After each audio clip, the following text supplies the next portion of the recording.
हिंदुस्तान के प्रधानमंत्री ने ट्रंप से कहा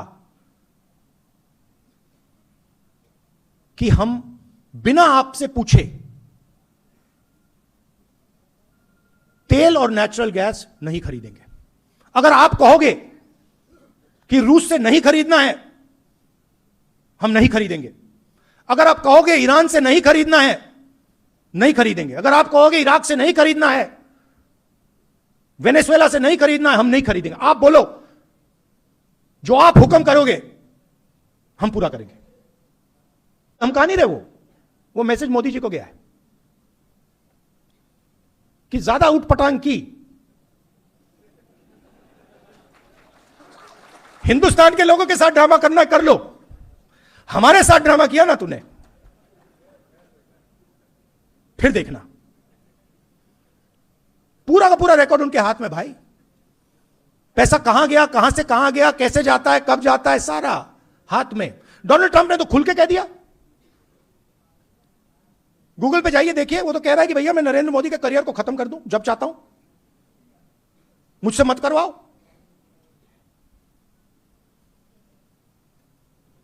तो कंट्रोल उनके हाथ में है। अमेरिका के खिलाफ कुछ बोला, कुछ बोला, एक शब्द बोला?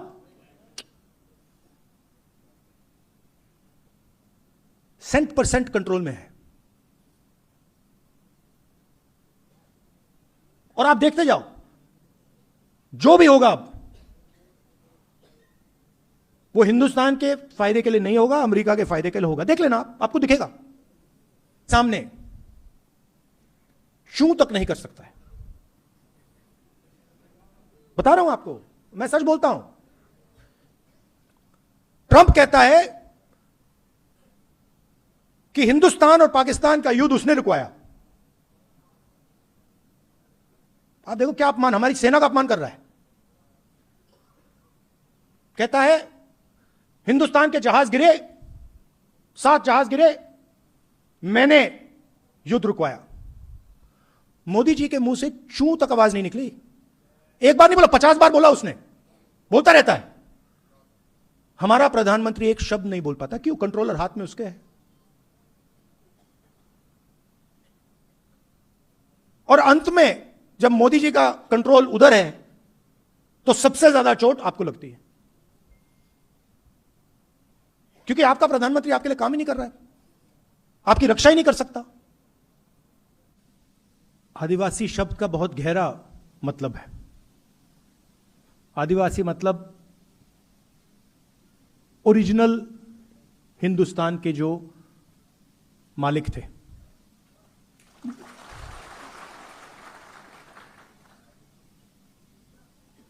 अगर आप यहां 1000, 2000 साल पहले, 3000, 5000 साल पहले आते तो सारी की सारी जमीन आदिवासियों के हाथ में थी। इस बात को कोई डिस्प्यूट नहीं करता, यह सच्चाई है। और आपकी पूरी की पूरी हिस्ट्री जो है वो एक प्रकार से आपकी जमीन खोने की हिस्ट्री है।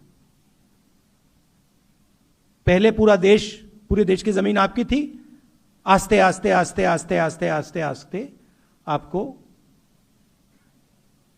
हटाते गए। और अब 21वीं सदी में एक नया शब्द आया है। आरएसएस और बीजेपी का शब्द है वनवासी। वनवासी का मतलब कि भाई आप ओरिजिनल मालिक नहीं थे। आदिवासी का मतलब यह देश आपका था, ये इस देश का जल जंगल जमीन आपकी थी। वनवासी का मतलब नहीं, ओरिजिनल मालिक आप नहीं थे, ओरिजिनल मालिक कोई और था। जल जंगल जमीन आपकी नहीं थी, आप तो सिर्फ जंगल में रहते हो। बहुत बड़ा फर्क है। क्योंकि अगर आप आदिवासी हो तो फिर इस देश का आप पर कर्ज है। आपकी जमीन ली गई, आपका जल, आपका जंगल, आपकी जमीन वो आपसे छीनी गई। इसका मतलब आप पर कर्ज है। वनवासी मतलब कुछ नहीं। वनवासी मतलब आप तो जंगल में रहते हो भाई, क्या लेना देना। और वनवासी बिरसा मुंडा जी जो हैं, इनकी सोच पर आक्रमण है। किसी ने कहा कि हम कॉन्स्टिट्यूशन की लड़ाई लड़ रहे हैं। ये देखिए, ये कॉन्स्टिट्यूशन। अब आप में से बहुत लोग सोचेंगे कि देखिए, ये जो किताब है ये आजादी के बाद लिखी गई है, इसमें हिंदुस्तान के सारे कानून हैं, हिंदुस्तान का जो विजन है इसमें है, हिंदुस्तान के हर नागरिक को एक वोट ये देता है। मगर ये नई किताब नहीं है। इस किताब में हजारों साल पुरानी सोच है।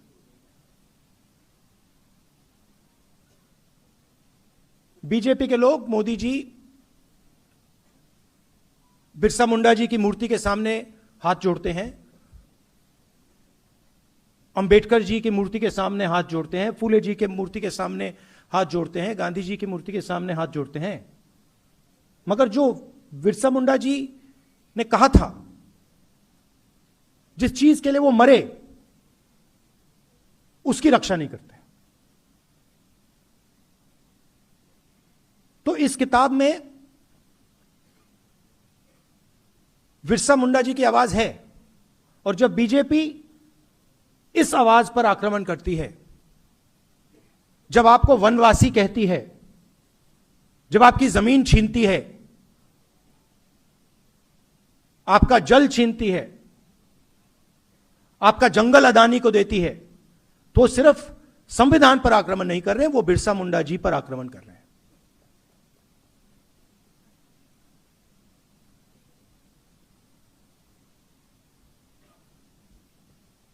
और आजकल फैशन बन गया है, जो एक स्पीकर ने कहा,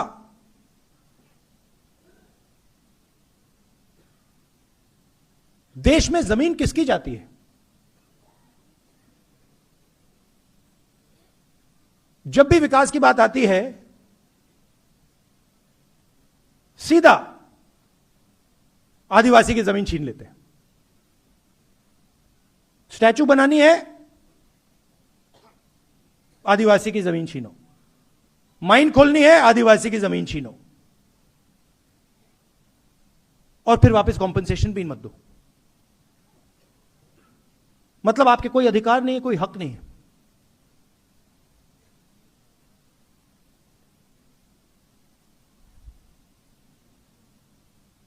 मैं जाति जनगणना की बात करता हूं, और जब मैं जाति जनगणना की बात करता हूं,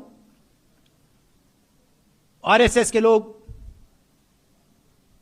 मोदी जी, बीजेपी के लोग मेरे ऊपर आक्रमण करते हैं। मगर जाति जनगणना का क्या मतलब है? पूरा देश जानता है कि इस देश में तकरीबन 9% आदिवासी हैं, 10% आदिवासी हैं। देश जानता है 15% दलित हैं,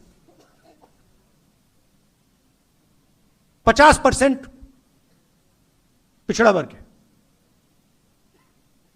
15% माइनॉरिटी कह लो।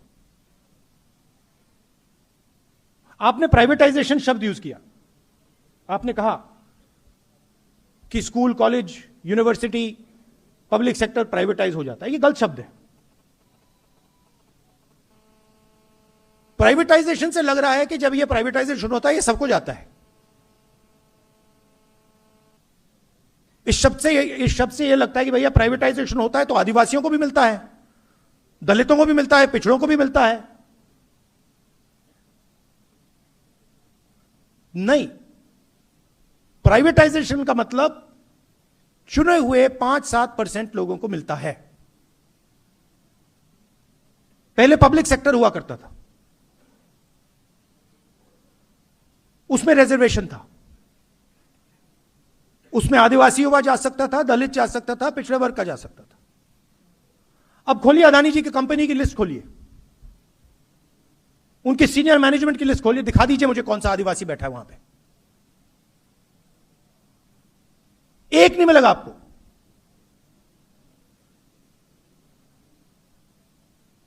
बड़े बड़े ब्यूरोक्रेट्स की लिस्ट निकाल दीजिए। कुछ साल पहले धूमधाम से बजट का रिलीज हुआ, 11 अफसर खड़े थे, फोटो ली गई और मैंने सवाल पूछा कि भैया ये जो 11 अफसर हैं, इनमें 90% का तो कोई है ही नहीं। मतलब पूरे देश का धन बांटा जा रहा है, लाखों करोड़ रुपए बांटे जा रहे हैं, और लाइन में आपको ना एक आदिवासी, ना दलित, ना पिछड़ा।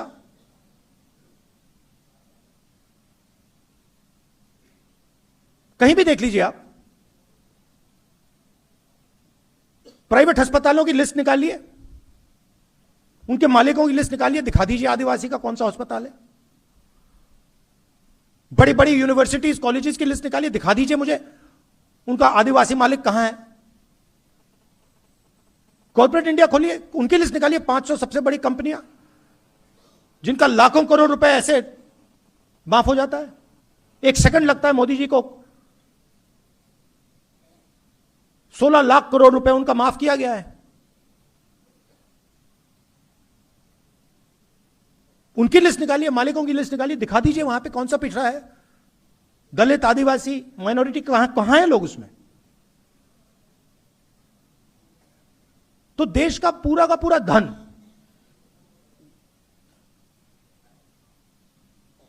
आपसे छीना जा रहा है। आप जीएसटी देते हो ना? देते हो नहीं देते हो? देते हो ना? ये आप कपड़े पहने हैं, इसमें जीएसटी जाती है ना?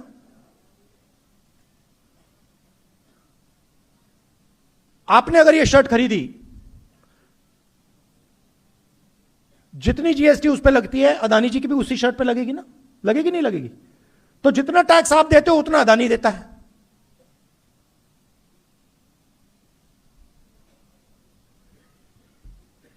उसकी आमदनी देखिए, आपकी आमदनी देखिए।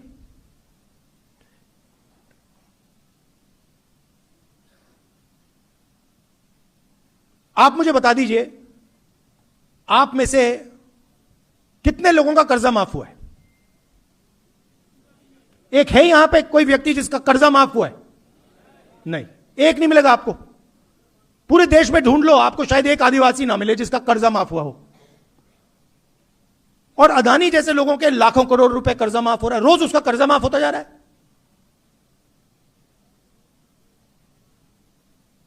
तो जाति जनगणना का मतलब है कि यह पता लगाना, जैसे तेलंगाना में हमने कर दिया है, आदिवासी कितने हैं और देश की संस्थाओं में, ब्यूरोक्रेसी में, कॉर्पोरेट्स में उनकी कितनी हिस्सेदारी है, यह मेन सवाल है। आप 15%, आप 9% हो, दलित 15% हैं, पिछड़ा वर्ग 50% है, कितनी हिस्सेदारी है आपकी? आपको लगता है कि आदिवासियों की देश में 10% हिस्सेदारी है? लगता है आपको? तो लंबे भाषण होते हैं,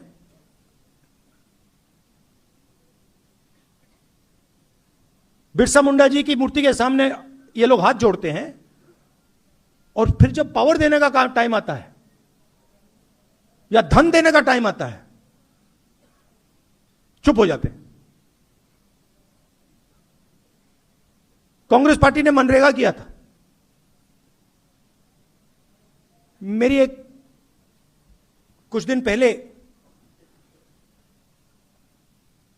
केरल में डिस्कशन हुआ, एक व्यक्ति मुझसे कहता है कि ये जो आदिवासियों को, दलितों को फ्री में दिया जाता है, ये कब बंद होगा? मैंने उसे जवाब दिया, जिस दिन अदानी अंबानी जैसे लोगों को फ्री में माल मिलना बंद हो जाएगा, उस दिन आदिवासियों का फ्री बंद हो जाएगा। मतलब इनको दिखता भी नहीं है। मनरेगा में व्यक्ति को फ्री में कुछ नहीं मिलता, वो खून पसीना देकर मजदूरी करके उसको पैसा मिल रहा है और उसे फ्री कहा जा रहा है। और अदानी का लाखों करोड़ रुपए कर्जा माफ हो रहा है, वो फ्री नहीं है, वो विकास है, वो प्रगति है। किसकी प्रगति? 90% की प्रगति या 500,000 लोगों की प्रगति? किसका विकास? यह भी सवाल पूछना चाहिए। कहते विकास हो रहा है, विकास किसका? गरीबों का, किसानों का, मजदूरों का या अरबपतियों का?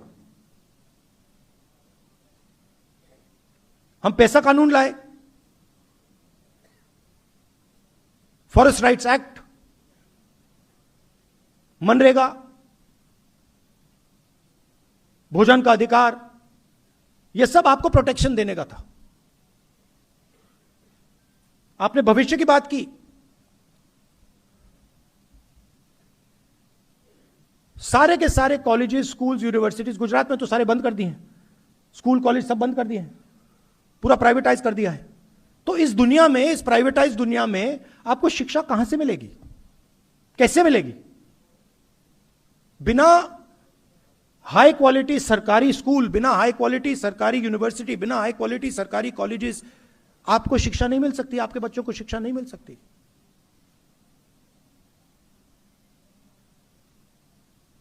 तो अगर हमें आदिवासियों की मदद करनी है तो सरकारों को जो उनकी जिम्मेदारी है फिर से पूरी करनी पड़ेगी। सरकारी अस्पताल, सरकारी कॉलेज, सरकारी यूनिवर्सिटी, सरकारी स्कूल हाई क्वालिटी के, जिसमें आपके बच्चे जाके कम से कम पैसा देकर पढ़ पाए और कॉम्पिटिटिव रहें। मुझे काफी अच्छा लगा कि आप सब मिले और आपने आदिवासी विजन की बात की। भविष्य में हमें क्या करना है? आपका एक मैनिफेस्टो होना चाहिए कि हम देश में और गुजरात में आदिवासियों के लिए ये करवाना चाहते हैं और हम करवा के छोड़ेंगे।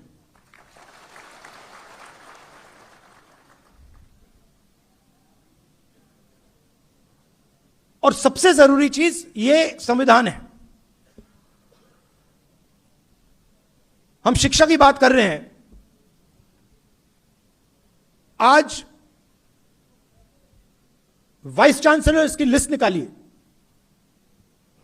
आपको सिर्फ आरएसएस के लोग मिलेंगे।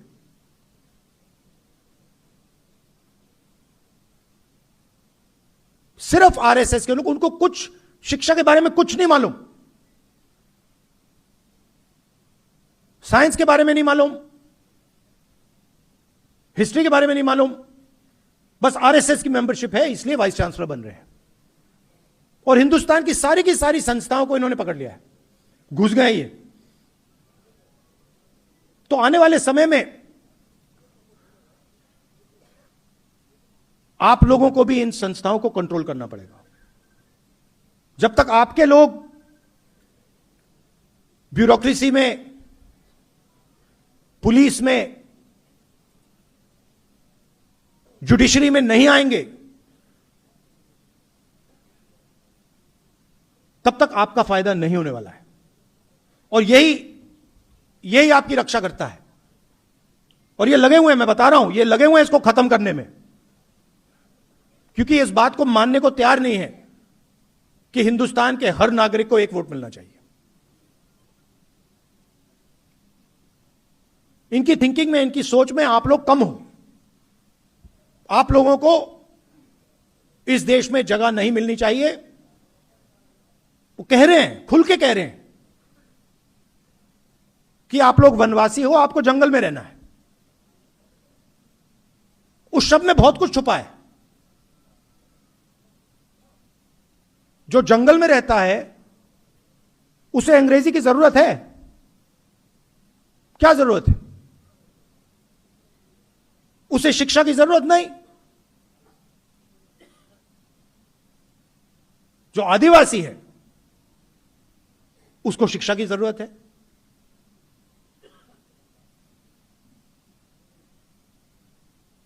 तो इस शब्द में पूरा का पूरा इनकी थिंकिंग छुपी हुई है। आपको कहते हैं वनवासी। हिंदुस्तान में जंगल बढ़ रहा है, कम हो रहा है? घटता जा रहा है ना। तो शब्द में लिखा हुआ है कि भैया जहां जंगल है वहां आप लोग रहो, जहां जंगल नहीं है आप लोग जाओ, निकलो वहां से, आपकी तो कोई जगह ही नहीं है। तो आपको वनवासी बना दिया और फिर जंगल को काटने लग गए। जब जंगल खत्म हो जाएगा फिर आप लोग मजदूरी करोगे। मगर अगर आदिवासी शब्द का प्रयोग किया गया तो फिर सवाल उठता है कि हमारा जंगल है, कैसे काट रहे हो, कैसे ले रहे हो? हमारा जल है, हमारी जमीन है, कैसे ले रहे हो? बिना पंचायत के पूछे कैसे ले रहे हो? धमका के कैसे ले रहे हो? फिर ये सारी बातें शुरू हो जाती। इसीलिए ये चाहते हैं कि आप लोग वनवासी बनो, अपना हक मत मांगो, अपने बच्चों के लिए शिक्षा मत लो। आप लोग या जंगल में रहो और जब जंगल खत्म हो जाएगा फिर मजदूरी करो। ये हम नहीं चाहते। हम चाहते हैं कि इस देश में जितनी जगह दूसरे लोगों को मिलती है उतनी आपको मिले। बेहतरीन कॉलेजेस और यूनिवर्सिटीज में आपके बच्चे पढ़े। हिंदुस्तान की सबसे बड़ी कंपनियों में आपके लोग काम करें, आपके बच्चे काम करें। जब सीईओ की लिस्ट निकाली जाए उस लिस्ट में आदिवासी नाम दिखे, ऐसा भविष्य हम चाहते हैं। यही लड़ाई। और आप जानते हो जो आपने कहा कि मेरे दिल में, मेरे परिवार के दिल में, कांग्रेस पार्टी में आपके लिए बहुत जगह है, प्यार है, मोहब्बत है। आपने मुझसे कहा, अभी कहा कि आदिवासी एरिया में मुझे यात्रा करनी चाहिए। यह अच्छा सुझाव है। इसके बारे में हम सोचेंगे, देखेंगे अगर किया जा सकता है। आप यहां आए, इतने प्यार से आपने मेरी बात सुनी।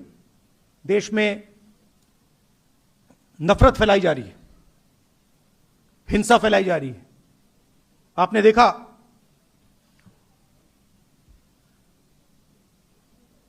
ईरान में युद्ध हो रहा है। देखा, प्रधानमंत्री भाग गए थे पार्लियामेंट हाउस से। देखा आपने? देखा था? सुना है मैंने 25 मिनट का भाषण किया। मैं आपको गारंटी कह रहा हूं, लिख के रख लो, पार्लियामेंट हाउस में डिबेट नहीं कर सकते।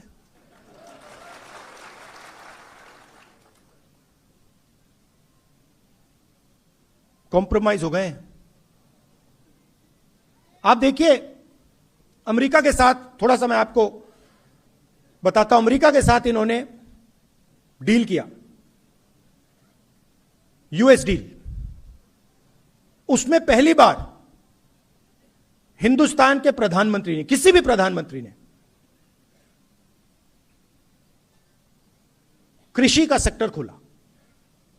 किसी भी प्रधानमंत्री ने आज तक कृषि का सेक्टर नहीं खोला। उसका कारण है क्योंकि हमारे जो खेत हैं वो छोटे खेत हैं। आप जानते हो 5, 6, 10 एकड़ के, 1 एकड़ के, 2 एकड़ के खेत हैं। अमेरिका में 1000 एकड़, 2000, 5000, 10,000 एकड़ के खेत हैं। यहां पे हमारे लोग हाथ से काम करते हैं, मजदूरी करते हैं, मैकेनाइजेशन कम है। वहां पे कॉम्बाइन हार्वेस्टर, ट्रैक्टर, पूरा मैकेनाइजेशन है। अगर उनका माल यहां आ जाएगा तो हमारे सारे के सारे किसान बर्बाद हो जाएंगे। इसीलिए किसी भी प्रधानमंत्री ने कृषि का सेक्टर नहीं खोला। इन्होंने दाल, सोयाबीन, फल, कपास, ये सब खोल दिया है।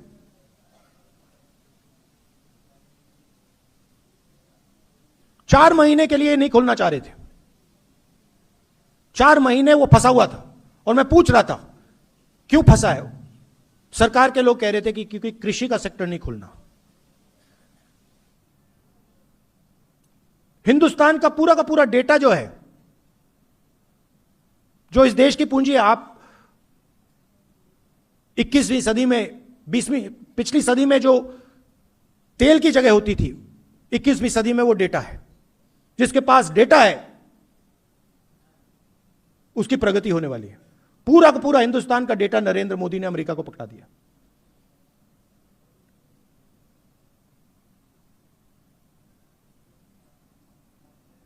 $9 लाख करोड़ रुपए, नंबर याद रखिए, हर साल हिंदुस्तान अमेरिका से 9 लाख करोड़ रुपए का माल खरीदेगा। 5 साल के लिए हर साल 9 लाख करोड़ रुपए। आप सोचिए, अगर हम अमेरिकन कंपनी से 9 लाख करोड़ रुपए खरीदेंगे तो हमारी कंपनियों का क्या होगा, हमारी छोटी कंपनियों का क्या होगा, हमारी स्मॉल मीडियम इंडस्ट्री का क्या होगा।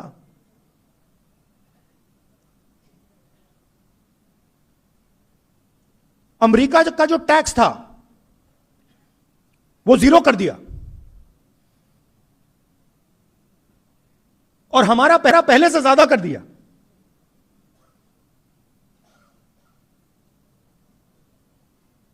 और चौथी और सबसे गंभीर बात, हिंदुस्तान के प्रधानमंत्री ने ट्रंप से कहा कि हम बिना आपसे पूछे तेल और नेचुरल गैस नहीं खरीदेंगे। अगर आप कहोगे कि रूस से नहीं खरीदना है, हम नहीं खरीदेंगे। अगर आप कहोगे ईरान से नहीं खरीदना है, नहीं खरीदेंगे। अगर आप कहोगे इराक से नहीं खरीदना है, वेनेजुएला से नहीं खरीदना है, हम नहीं खरीदेंगे। आप बोलो, जो आप हुक्म करोगे हम पूरा करेंगे। ये 4 चीजें नरेंद्र मोदी ने डोनाल्ड ट्रंप को दी हैं। लिया कुछ नहीं। अमेरिका हमसे माल नहीं खरीदेगा। अमेरिका को पेट्रोल गैस खरीदने से पहले हमसे नहीं पूछना। उनका टैक्स कम हो गया, हमें कुछ नहीं मिला। क्यों? क्योंकि डोनाल्ड ट्रंप ने नरेंद्र मोदी को कंट्रोल कर रखा है। कैसे? एप्स्टीन,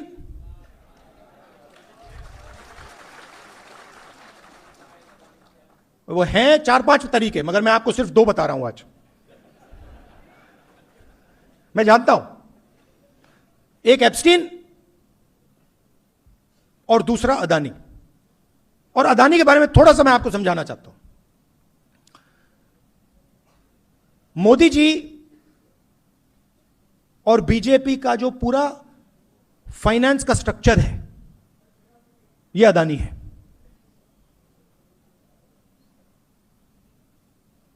अदानी आम कंपनी नहीं है, इस बात को आप समझिए।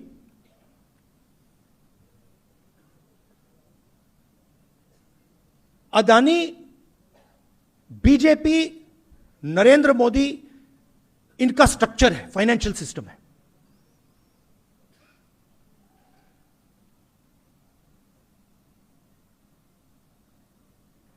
पोर्ट पकड़ा दिए, एयरपोर्ट दे दिए, सीमेंट की कंपनी दे दी, मुंबई का एयरपोर्ट उठा के दे दिया, solar power, wind power, infrastructure, सारा का सारा इस व्यक्ति को दिया। क्या लगता है आपको, यह काम फ्री में हो रहा है क्या? फ्री में हो रहा है? नहीं, फ्री में नहीं हो रहा।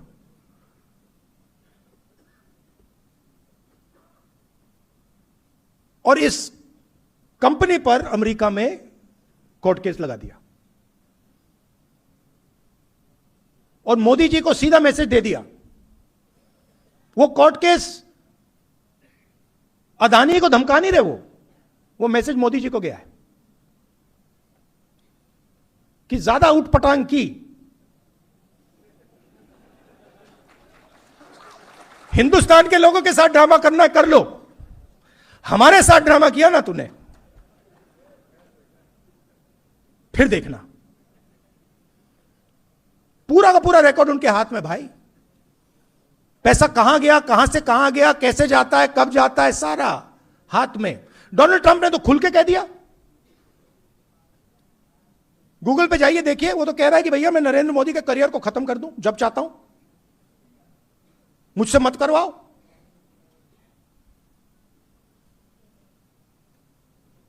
तो कंट्रोल उनके हाथ में है।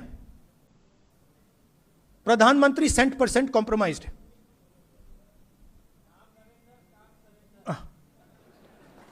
बट नहीं, अब आप बोल रहे हो मगर नुकसान किसका हो रहा है? आपका हो रहा है। आपका भयंकर नुकसान हो रहा है आदिवासियों का।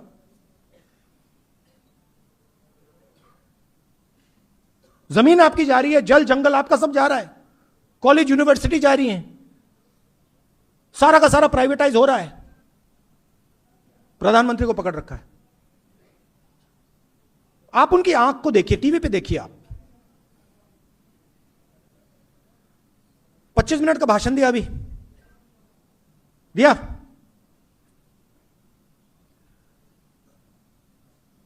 आप बताइए, अमेरिका के खिलाफ कुछ बोला?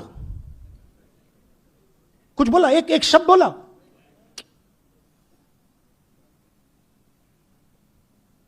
%% कंट्रोल में है। और आप देखते जाओ, जो भी होगा अब वो हिंदुस्तान के फायदे के लिए नहीं होगा, अमेरिका के फायदे के लिए होगा। देख लेना आप, आपको दिखेगा। एक बार बंदा कॉम्प्रोमाइज हो जाता है, आदमी कॉम्प्रोमाइज हो जाता है, फिर बात वहीं खत्म हो जाती है। आप देखना, अब नरेंद्र मोदी जी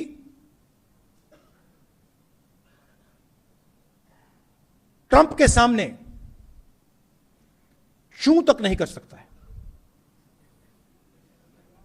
बता रहा हूं आपको, मैं सच बोलता हूं।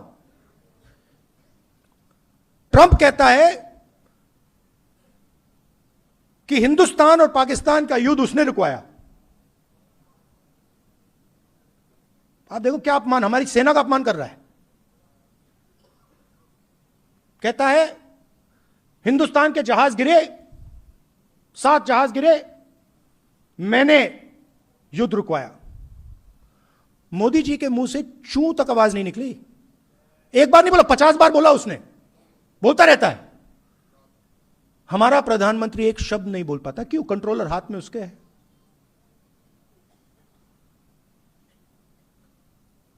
और अंत में जब मोदी जी का कंट्रोल उधर है तो सबसे ज्यादा चोट आपको लगती है, क्योंकि आपका प्रधानमंत्री आपके लिए काम ही नहीं कर रहा है, आपकी रक्षा ही नहीं कर सकता।